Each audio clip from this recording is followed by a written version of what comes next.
Hi everybody, and welcome to my channel. And on this channel, Kulumama reality TV shows, my celebrities, and my YouTubers.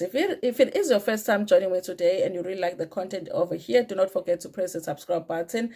Langezansi. So listen, you guys, those who have been on this channel for a very, very long time would know that when we started this channel, it actually was a channel where I used to do Zulu books. That was my content over here. Actually, me starting a YouTube channel, you guys, was almost like a coincidence. I wanted to start a channel, but when I started it, my intention was not to start it at the time. I wanted to post book reviews on Facebook. It just so happened that when I did my first video, the video was so big and I was struggling to upload it on Facebook. And when I Googled how to upload a video on Facebook, one of the options they gave was that you upload it on YouTube and then send the people the link to your YouTube. And that's how my YouTube channel came about, you guys. So I ended up just posting all of my book reviews here on YouTube. However, you guys, at the time I was only doing Zulu books. I had made a decision that I wanted to go back to reading strictly Zulu books because I was tired of reading English books, and also I like reading fiction and novels, like novels that are fiction. I didn't like reading books that are about people's lives because I'm like, just if you want to tell me about your life, just sit down and do an interview and I'll watch the interview. I don't have to read about it in the book. Okay. And I was feeling like I've read so many novels, but I was getting to a point where when I'm reading a novel, I would know what the ending is going to be already because I had read so many of them and I just wanted to do something different. So I started reading Zulu books, you guys, and I've been buying Zulu books ever since. I haven't bought a single book that is in English for some time now, you guys. So this was an exception. Okay, also just the fact that I don't have as much time to read the books, I wasn't really buying books. Okay, so now this is like the first book that is going to make me go back to reading books that are written in English.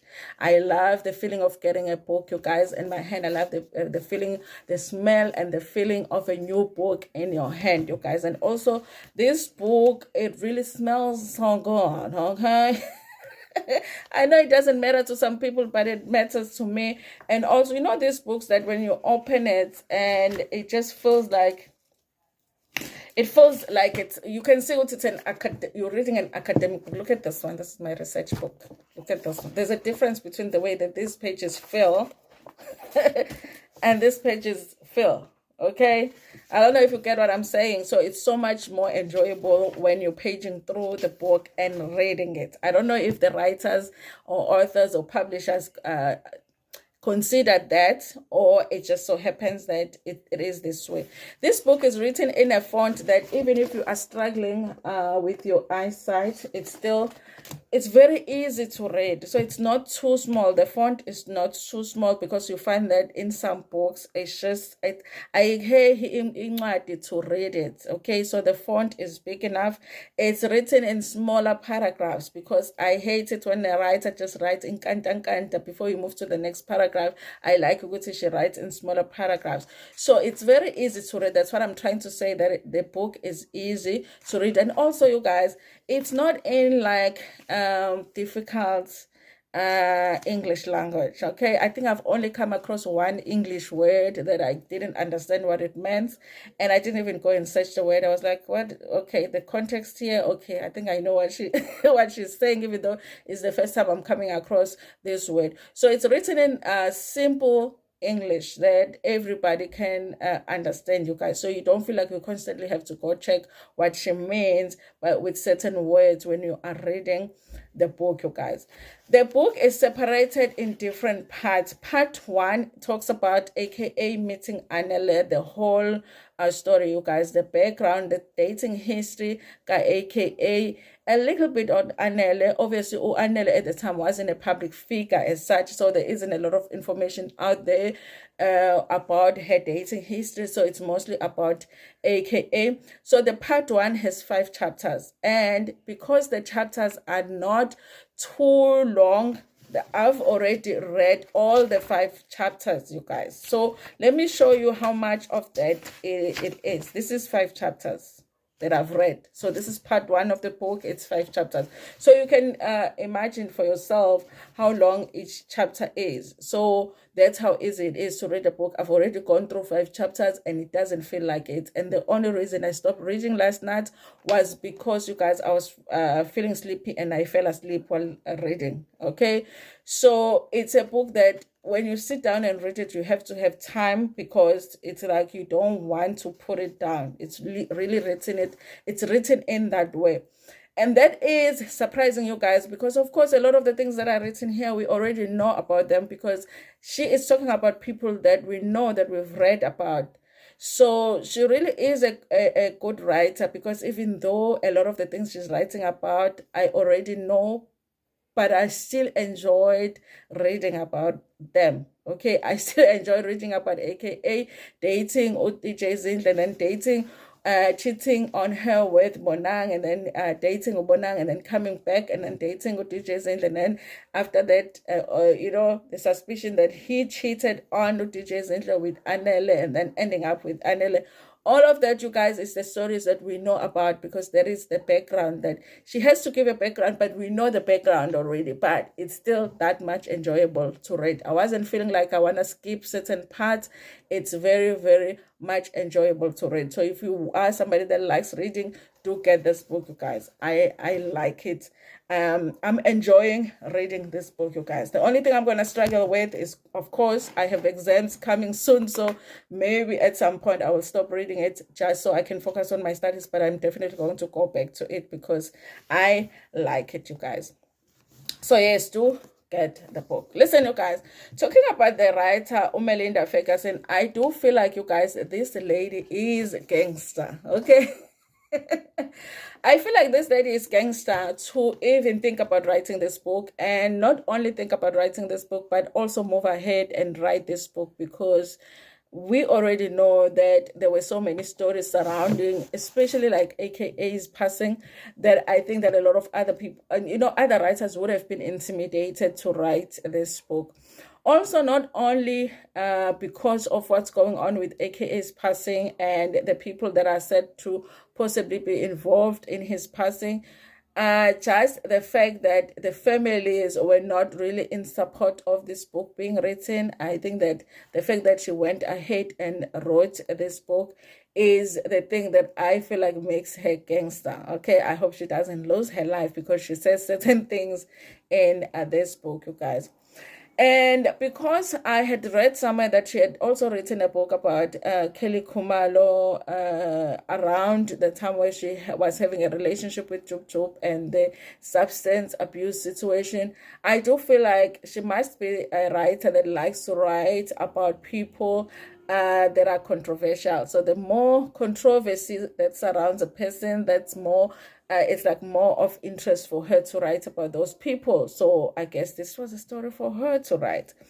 Anyway, you guys, I think just a little bit on what I've learned so far in the book. Of course, like I said, she gives a little bit of a background.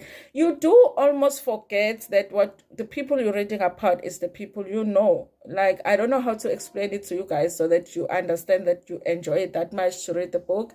That even though you know AKA dated to teachers and went to Bonang and then went back and all of that, even though you know that story, but the way that she writes it, it's almost like you forget while reading the book that is the people that she's talking about, okay? And I think the information for me that was new was just the clarification of Anele's childhood, okay, and also her ability to move between Anele's childhood and AKA's childhood in a way showing us, you could see these people grow up in two very different environments, or they had very different childhoods, and maybe that is the reason that when they finally got together, it was a challenge for them because they were bringing different baggages, okay? Because even when you come from a rich family, you do have a little bit of a baggage, okay? When it comes to Anele, you guys, it was the first time for me to find out that she actually lost her mother when she was very young. I think she was like 12 years old when she lost her mother. She is the youngest sibling, Zikababu Moses Tembe.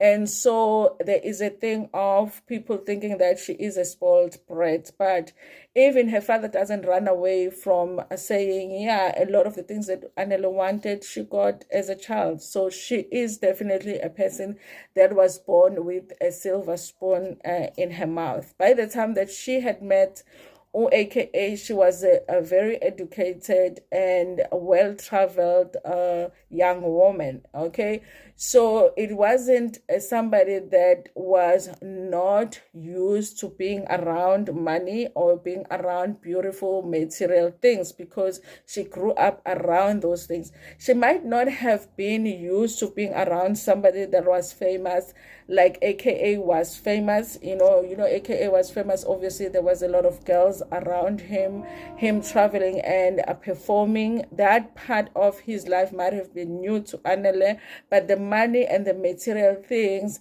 were not new to Anele, because Anele grew up with everything that she could possibly need. She got everything from her father. So there is no question of Anele maybe possibly being with AKA because of his money. It is likely that the fact that he was a big star was a big attraction to her, but also it makes you feel like she must have been in love with him, because it's not like she wanted his money. She could have gone with anybody because she already had money from the daddy. Okay, so Anna lost her mother at 12 years old, you guys, and the writer does go into talking about how her mother was sick for a very long time and spent a lot of time in the hospital, and Anele spent a lot of time in the hospital. There was a story that came out in the media that talked about how Anele's mom had also committed suicide, and there was a thing that came out for people to justify how she had done the same, because sometimes it can be umkoka on a family in the suicide. If you have somebody that has committed suicide in the family, they would say that it's lucky for another person to commit suicide at some point, because it's suicide iba umkoka in a family. But here, the writer clarifies to say that the family says that that is not true. In fact, when Anele's mom passed away, family members were around her in the hospital, even though she hasn't mentioned what she was sick from.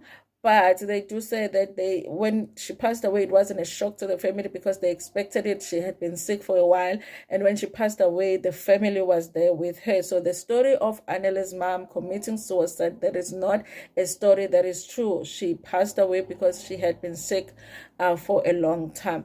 She does mention that this is something that must have affected Anele in in a big way in her life, because that is childhood trauma. She was only 12 years old. So right now she does have a stepmother. From all that is mentioned so far, you guys, it's not like they had a tense relationship with her stepmother, because her father, even though he was married a year later with a new wife, but he did spend some time just raising the kids on his own. So the author does mention how this must have been a difficult time for Anele, and that it must have affected her. But that it was like the passing of the mom. She emphasizes that the passing of the mom, of her mom, was not something that was sudden, and in a way unexpected, because the family knew that it was as hard as it was. They knew it was coming. She also mentions that Anele even spoke at her mom's funeral. So it was something that they expected, and the family seemed to have handled it okay. And after the passing, her father was there raising those kids on his own for almost a year before she actually got to marry the new wife. Okay.